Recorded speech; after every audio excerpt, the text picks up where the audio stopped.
പാർവതി ഇരിക്കൂ, ഇരിക്കൂ. സാക്ഷാൽ നെല്ല് പാറ്റിയ ചാരായം. ബെഡാ സാബ് ഇതിന്റെ മണം പോലും അടിച്ചിട്ടുണ്ടാവില്ല. ഞാൻ സാബിന്റെ മകൾക്കൊരു വാക്ക് കൊടുത്തിരുന്നു, ഈ പ്രശ്നത്തിനൊരു അന്ത്യം കണ്ടിട്ടേ ശിവരാമൻ ഇനി ഇത് തൊടുവെന്ന്. നമ്മൾ പിരിയാൻ പോവാണ്. അതിനു മുമ്പ് 2 എണ്ണം അടിച്ച് പിരിയണം. അതെന്റെ ഒരു ആഗ്രഹമാണ്. നീ ഇന്നലെ രാത്രി ഇവിടെ എന്താ ചെയ്തത്? ഞാനോ? ഈ വീട് മുഴുവൻ ചികഞ്ഞ് തന്നെ അലങ്കോലാക്കിയില്ലേ? എന്തൊക്കെയാ താൻ ഇവിടുന്ന് മോഷ്ടിച്ചത്? ഞാനോ? ഓ, ഇന്നലെ രാത്രി അത് ഒരു റെയ്ഡായിരുന്നു. റെയ്ഡ്, ഒരു മിന്നൽ റെയ്ഡ്. ഇടി മിന്നൽ ഉള്ളപ്പോ നടത്തുന്ന ഒരു റെയ്ഡ് നടത്താൻ നീ ആര്? പോലീസ്? പോലീസായിരുന്നേ കാണായിരുന്നു. നിങ്ങളെയൊക്കെ തൂക്ക് ചൂണ്ടി മുറിയിലാക്കി കുറ്റിയിട്ടിട്ട് അവന്മാരിവിടെ വെട്ടി നിരത്തുള്ളായിരുന്നു. പക്ഷെ ശിവരാമൻ അങ്ങനല്ല. നിങ്ങൾക്കൊക്കെ ഉല്ലസിക്കാൻ ഡാൻസും പാട്ടും വെച്ച് എന്നിട്ടാ റെയ്ഡ് ചെയ്ത്. ഞാൻ മാത്രമല്ല, എന്നോടൊപ്പം 3-4 കുട്ടികളും ഉണ്ടായിരുന്നു. നിർത്തടാ.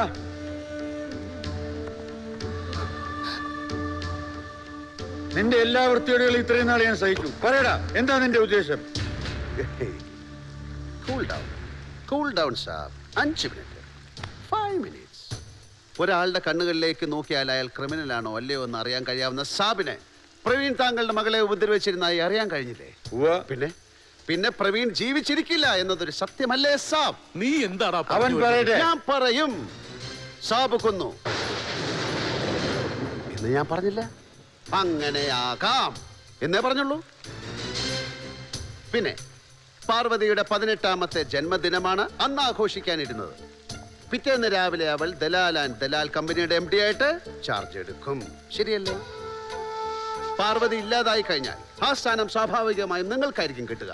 5 കോടി എന്നൊരു നിസ്സാര തുകയിൽ അവൾ കൊല്ലപ്പെട്ടിരുന്നുവെങ്കിൽ ഇന്ന് നിങ്ങളായിരിക്കും ഇവിടുത്തെ MD അല്ലേ? ആയിരിക്കും എന്ന് ഞാൻ പറഞ്ഞുള്ളൂ. ആണ് എന്ന് ഞാൻ പറഞ്ഞിട്ടില്ല. ദീനു ഈ കുടുംബത്തിലെ ഒരു അകന്ന ബന്ധുവാണ്. പക്ഷെ നിങ്ങൾക്ക് മറ്റാരേക്കാളും ഒരു നല്ല സ്ഥാനമാണ് ഈ വീട്ടിലുള്ളത്. അതെങ്ങനെ ഒപ്പിച്ചു? സത്യസന്ധത കൊണ്ടോ അതോ വൃത്തിയായി തരികട കളിക്കാൻ അറിയാവുന്നതുകൊണ്ടോ? നിനക്കിപ്പോ എന്താ അറിയേണ്ടത്? എനിക്കറിയേണ്ട ഒറ്റ കാര്യമേ ഉള്ളൂ. എനിക്ക് തന്നുവെന്ന് അവകാശപ്പെടുന്ന 5 കോടി രൂപ ഈ വീട്ടിൽ തന്നെ ഒളിപ്പിച്ചു വെച്ചത് ആരാണ്? ഈ വീട്ടിലോ? അതെ. ഇന്നലത്തെ റെയ്ഡിൽ ഞങ്ങൾ ഈ വീട്ടിൽ നിന്ന് അത് കണ്ടെത്തി. ചാണ്ടി വരുന്നു.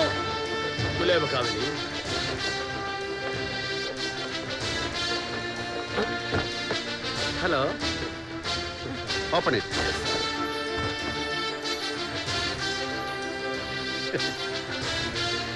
ഇപ്പൊ തന്നെ മുഴുവനും എണ്ണിക്കോണം. 5 കോടി തന്നെ ഉണ്ടോന്ന്, അല്ലെങ്കിൽ കാശ് കല്ലാവും. കാരണം സ്വന്തം വീട്ടുകാരെ പോലും വിശ്വസിക്കാൻ പറ്റാത്ത കാലമായത് ഇല്ലയോ? അല്ലയോ മിസ്റ്റർ തോമസ്? തോമസ് ഏട്ടാ, നമ്മുടെ ജോൺ സാമുവൽ ഇപ്പൊ എവിടെ ഉണ്ട്? ഏത് ജോൺ സാമുവൽ? അറിയില്ല. ഇല്ല. അയാളുടെ മകൾ ലിസ അറിയോ? ലിസയോ? ഏത് ലിസ? അറിയില്ല. ഇല്ല. പക്ഷെ ഞാൻ അറിയും. ഇവിടെ ഉള്ള ചിലരും അറിയും. നമ്മുടെ 3 കുട്ടികൾ അവരെ ഇവിടെ എത്തിച്ചിട്ടുണ്ട്.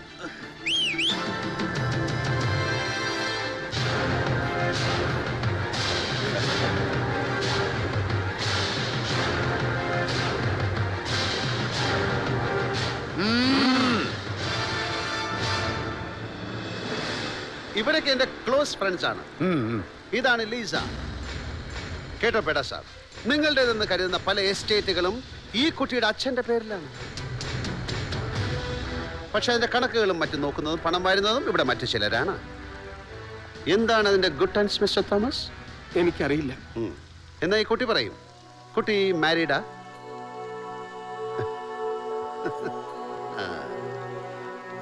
മാരീഡ് പോലെ.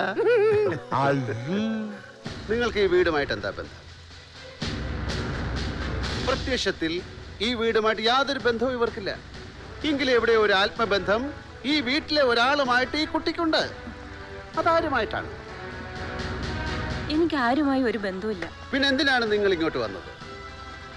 എന്ത് പറഞ്ഞാണ് നിങ്ങൾ ഈ കുട്ടിയെ ഇങ്ങോട്ട് കൂട്ടിക്കൊണ്ട് വന്നത്? ഒരു സിമ്പിൾ നുണ പറഞ്ഞു കൂട്ടിക്കൊണ്ട് വരണമെന്നല്ലേ പറഞ്ഞത്? ഇവനൊരു സിമ്പിൾ നുണ പറഞ്ഞു. ദലാൽ കുടുംബത്തിൽ എല്ലാവരും ബാം ബ്ലാസ്റ്റിൽ കാഞ്ഞു പോയെന്നേ പറഞ്ഞുള്ളൂ. അത് കേട്ടപ്പോഴേ ഈ കുട്ടി ചാടി പുറപ്പെടും. കാരണം ഈ വീട്ടിലെ ഒരാൾ ഈ കുട്ടിയുടെ ഭർത്താവാണ്. ഇദ്ദേഹം മാരീഡ് അല്ല എന്ന് കരുതി നിങ്ങളുടെ ഭർത്താവാകണമെന്നില്ല. പക്ഷെ ഈ ദേഹം മാരീഡ് ആണ് എന്ന് കരുതി നിങ്ങളുടെ ഭർത്താവ് അല്ലാതാകുന്നുമില്ല.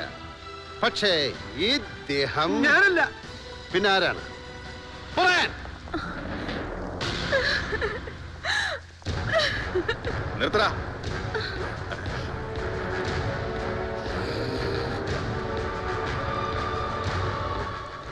കുട്ടിയുടെ ബന്ധം തീരുമാനിക്കാൻ വരട്ടെ. അതിനു മുമ്പ് നിനക്ക് ഈ വീടുമായിട്ട് എന്താ ബന്ധം? കേട്ടില്ലേ? നിനക്ക് ഈ വീടുമായിട്ട് എന്താ ബന്ധമെന്ന്? നിങ്ങൾ അമ്പലത്തിൽ പോയി താലി കെട്ടിയെന്ന് പറഞ്ഞത് പച്ചക്കള്ളമല്ലേ? നീ വന്ന അന്നേ എനിക്ക് നിന്നെ അറസ്റ്റ് ചെയ്യാമായിരുന്നു. അങ്ങനെ ചെയ്യായിരുന്നത് ഇദ്ദേഹം നിന്നെ മകളുടെ ഭർത്താവാണെന്ന് വിശ്വസിച്ചതുകൊണ്ടും നിന്റെ ഈ വരവിന്റെ ഉദ്ദേശം എന്താണെന്ന് എനിക്ക് അറിയുന്നതിന് വേണ്ടിയും കൂടിയാ. എന്നിട്ട് ഉദ്ദേശം അറിഞ്ഞോ? നിന്റെ ഉദ്ദേശം വളരെ വ്യക്തമല്ലേ മോളെ? ഇവൻ നിന്നെ കബളിപ്പിക്കുകയായിരുന്നു. ഒരു രക്ഷകന്റെ വേഷം കെട്ടി നിന്റെ മുമ്പിൽ അഭിനയിക്കുകയായിരുന്നു ഇവൻ ഇതുവരെ.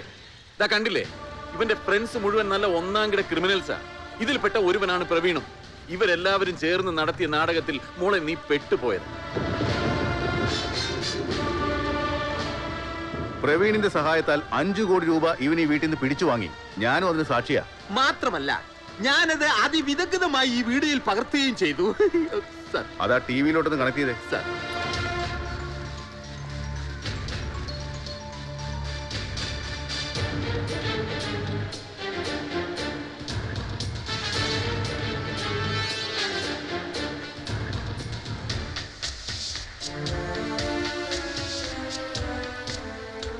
കണ്ടല്ലോ, 5 കോടി രൂപ ഇവൻ കൈപ്പറ്റിയെന്നതിന്റെ ഏറ്റവും വലിയ തെളിവാണിത്. എന്നിട്ട് ആ 5 കോടി ഇപ്പൊ തിരികെ കൊണ്ടുവന്നിട്ട് അതിലും വലിയ പദ്ധതി ഇവൻ പ്ലാൻ ചെയ്തിരിക്കുക. മോളെ, ഈ ക്രിമിനലിന് വേണ്ടിയാ നീ ഞങ്ങളെയൊക്കെ സംശയിച്ചത്. ഇനി നിന്റെ ഒരൊറ്റ മൊഴി മാത്രം മതി ഇവന്റെ കയ്യിൽ വിലങ്ങ് വീഴാൻ. പറ, ഇവൻ നിന്റെ ഭർത്താവല്ലല്ലോ?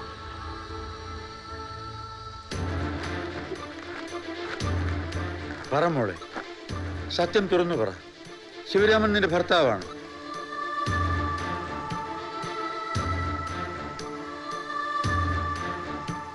അതെ.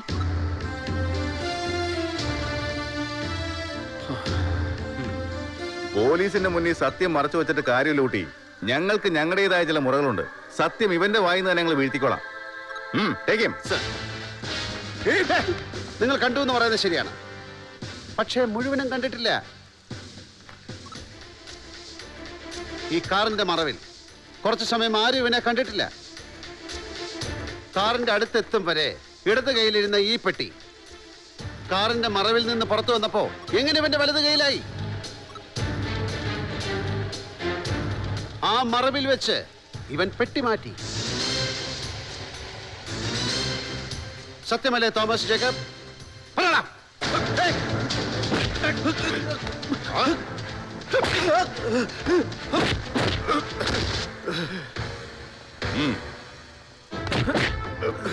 എടാ അനിയ സാറേ, കൃത്യസമയത്ത് പ്രതികളെ ഹാജരാക്കാനുള്ള ഉത്തരവാദിത്തം നിനക്കില്ലേ? ചേട്ടാ, യവന്മാരെ പൊക്കാൻ കുറച്ച് പാടുപെടേണ്ടി വന്നു.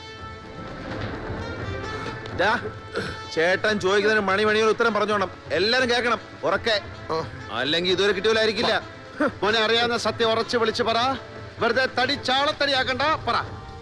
5 കോടി രൂപ പ്രവീണിന്റെ കയ്യിലുള്ളതായി ഞങ്ങൾക്കറിയാം. ശരി.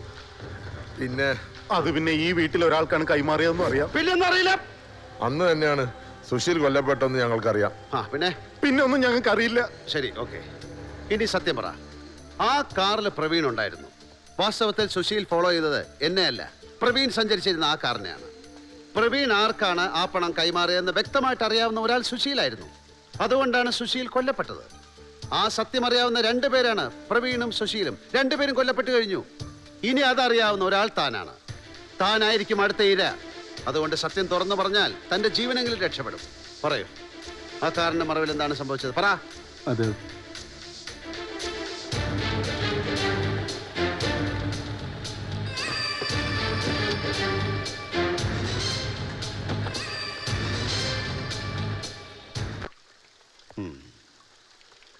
പ്രവീൺ ആർക്ക് വേണ്ടിയാണ് അത് ചെയ്തത്?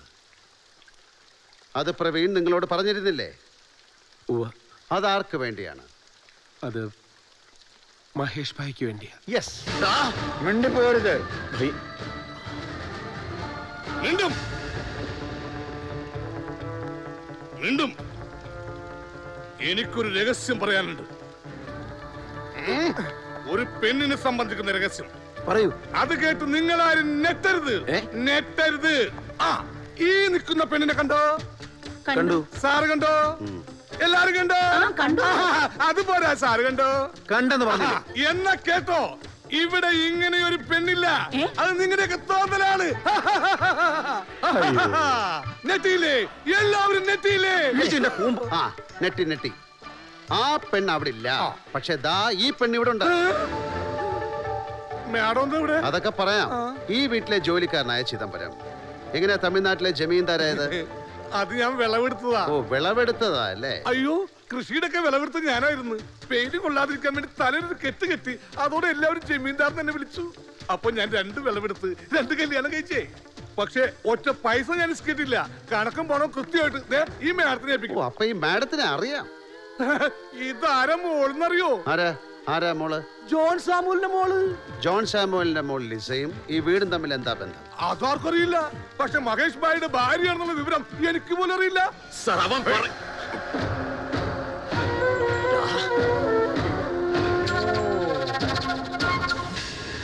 ബായ്, ഈ പണം കൈമാറുമ്പോഴും സുശീൽ കൊല്ലപ്പെടുമ്പോഴും താങ്കളെ എങ്ങും കണ്ടില്ലല്ലോ.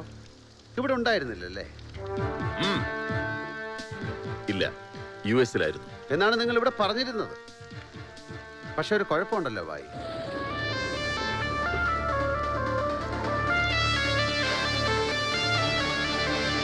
ഇത് നിങ്ങളുടെ പാസ്പോർട്ടാണ്. ഈ സായിപ്പന്മാർക്കൊരു കുഴപ്പമുണ്ട്. അമേരിക്കയിലേക്ക് ചെല്ലുമ്പോഴും തിരിച്ചു പോരുമ്പോഴും ഇതിനകത്തൊരു സീൽ വെക്കും, ഇമിഗ്രേഷൻ സീൽ. അങ്ങനെ ഒരു സീൽ ഇതിൽ കാണാനില്ലല്ലോ ബായ്.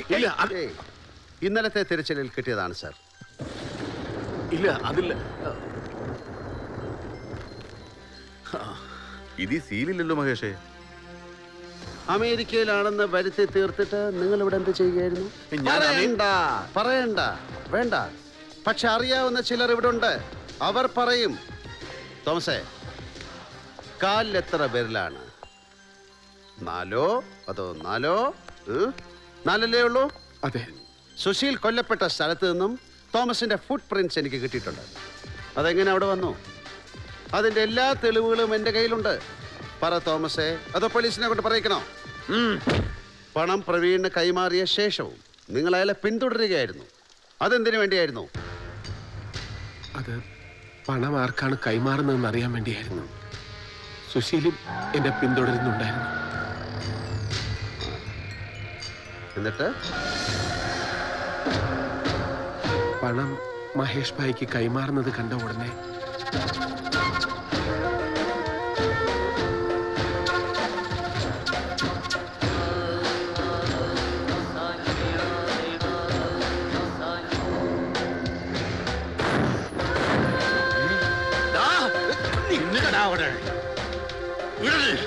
ഇവനെ ഞാൻ ചതിയാ.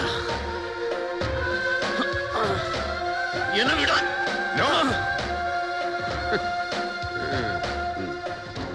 മഹേഷ് ഭായ് അമേരിക്കയിലേക്ക് പോയിട്ടില്ല എന്ന് നിങ്ങൾക്ക് വ്യക്തമായിട്ട് അറിയാമായിരുന്നു അല്ലേ?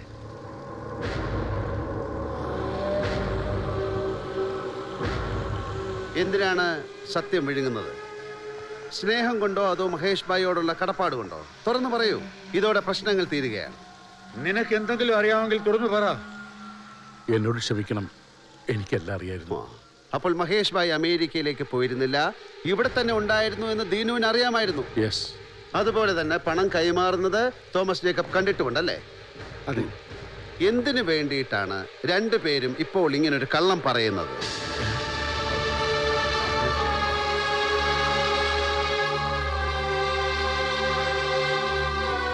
മഹേഷിന്റെ തലയിൽ കുറ്റം കെട്ടിവെച്ച് തൽക്കാലം രക്ഷപ്പെടാമെന്ന് വിചാരിച്ചല്ലേ? അനാവശ്യം പറയരുത്.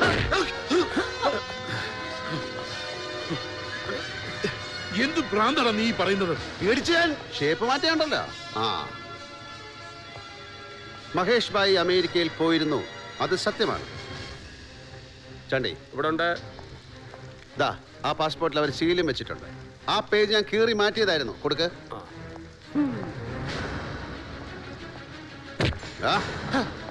അമേരിക്കയിൽ ഉണ്ടായിരുന്ന മഹേഷിനെ ഇവൻ ഇവിടെ കണ്ടു.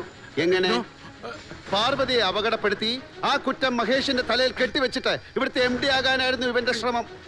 അതിനുവേണ്ടി എല്ലാ കുറ്റങ്ങളും മഹേഷ് ചെയ്യിച്ചതാണെന്ന് ഇവൻ വരുത്തി തീർത്തു. ഈ സ്ത്രീയെ മഹേഷിന്റെ ഭാര്യയാണെന്ന് വരെ ഇവൻ പറഞ്ഞു വരുത്തി. ഈ കുടുംബത്തെ മുഴുവൻ ചതിച്ചവനാണ് നിന്റെ ഈ രഹസ്യ ഭർത്താവ്. ഇവനെ രക്ഷിക്കാൻ വേണ്ടി നീ എത്ര കള്ളം പറഞ്ഞാലും സാധിക്കില്ല. കാരണം സത്യം ഈശ്വരനാണ്. അതിനെ മറവ് ചെയ്യാൻ ആർക്കും സാധിക്കില്ലോ.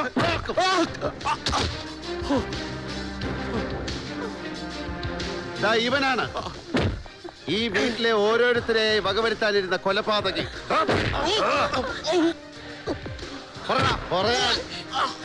പറയടാ.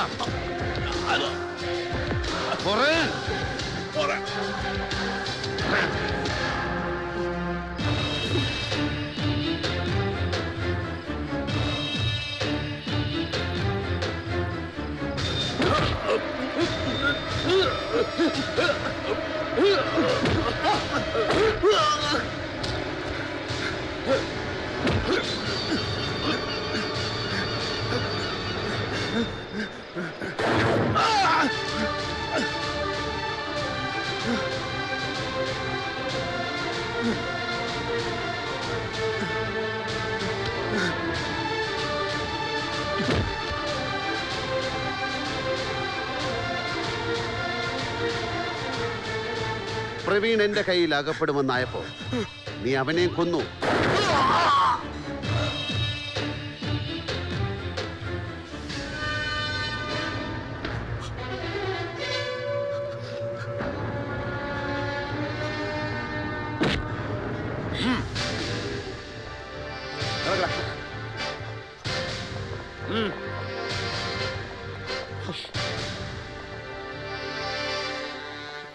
കർത്താവേ,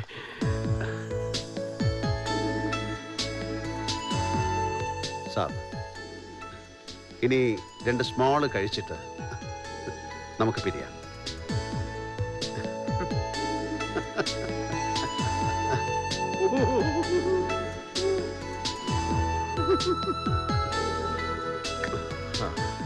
വലിയൊരു അപകടത്തിൽ നിന്നാണ് ശിവരാമൻ എന്നെയും ഈ കുടുംബത്തെയും രക്ഷിച്ചത്. അതിനെങ്ങനെയാ നന്ദി പറയേണ്ടത് അറിയില്ലല്ലേ? അറിയാത്ത കാര്യങ്ങൾ പറയരുത്. ഈ മൊട്ടത്തല കുറച്ച് സമയം വേർത്തു അല്ലേ?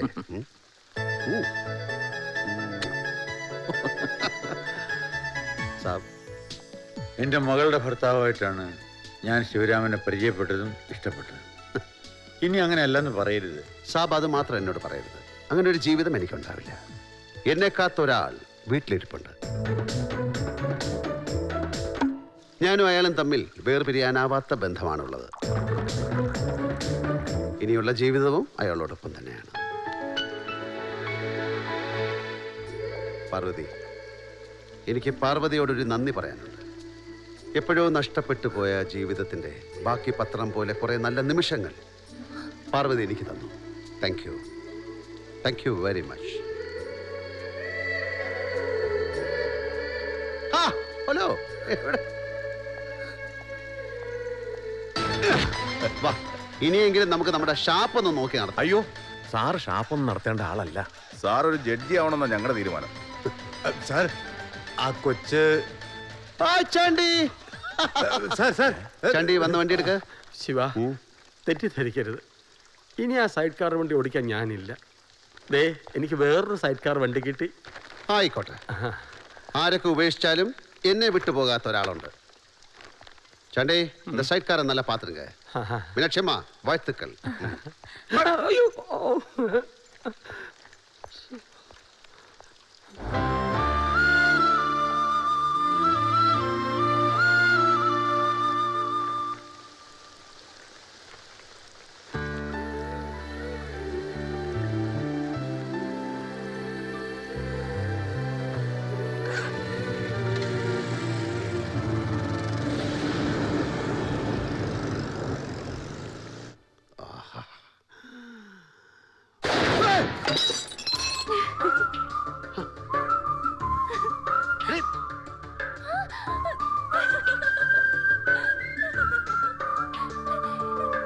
ചെല്ലത്താമരെ ചെറുചിരി ചുണ്ടിൽ ചൂടിയോ, തുള്ളിത്തേനുമായി കനവുകളുള്ളിൽ തുള്ളിയോ.